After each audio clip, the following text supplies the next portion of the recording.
he had almost been murdered. So that's when he came forward to tell the police about what happened to him. And what's crazy is everything that Jill said matched up exactly with the story about the one who got away in this SK Confessions script. Because when he was describing the attack, he said, I was off balance, I couldn't run, I fell down the gravel driveway and basically started crawling. He then dragged me back into the garage. And the SK Confessions script, it said, quote, he fell in the driveway. I grabbed him by the legs as if I had to drag him back to the garage caveman style.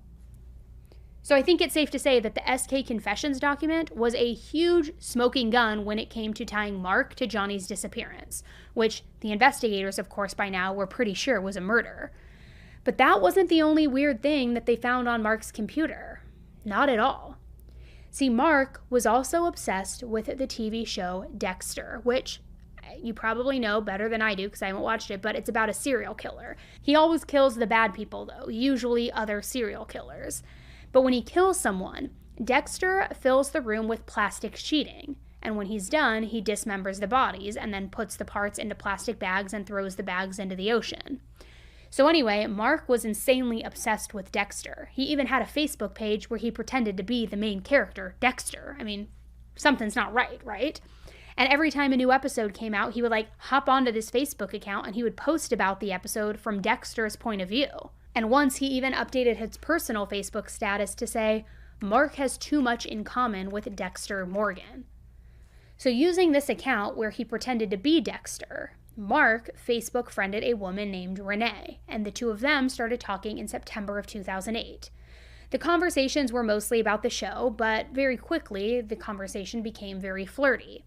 And their conversations also got pretty dark as time went on. She even wrote about how she wanted to kill her ex-husband's new wife, but that she couldn't bring herself to do it. So then she and this Dexter person started talking about how she could get away with the murder. He told her to use the stun gun because, quote, this tactic leaves no forensic evidence behind, and it renders your target unconscious quickly and silently. Then pulverize the jawbones and remove the teeth to avoid dental ID. He then went on to say that she should use a, quote, sturdy pipe to beat her, then use hunting knives to cut up the body. Now, like a truly psychopath, Renee also said that she wanted to cut her ex-husband's wife into little pieces and then draw circles with her blood. But Mark replied saying, although I appreciate your dark fantasy about Skeletor, it is impractical. It leaves behind way too much forensic evidence, and you're too close to the situation with motive creeping out of your pores. If you really want to make this happen and get away with it, prepare a kill room, the same way that Dex does. Ideally, you would want to incinerate the entire body, but this requires exhaustive planning and a suitable container as well as fuel. Otherwise, you can just dump the loaded bags with rocks, Dexter style, into a large body of water.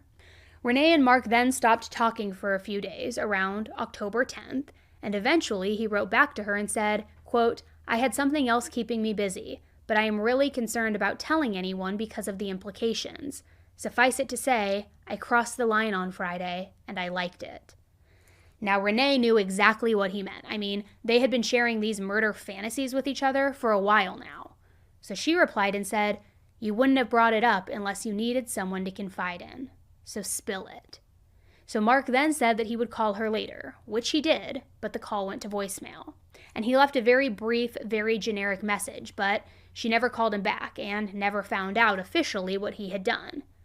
But in one of the last messages that Mark sent to her, he said, quote, there's an enormous missing person, horrible homicide investigation going on, centralized around a location I've rented for film work.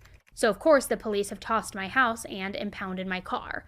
Not fun considering they won't find anything. But honestly, I don't think that Mark actually was feeling that confident that the police weren't going to find anything.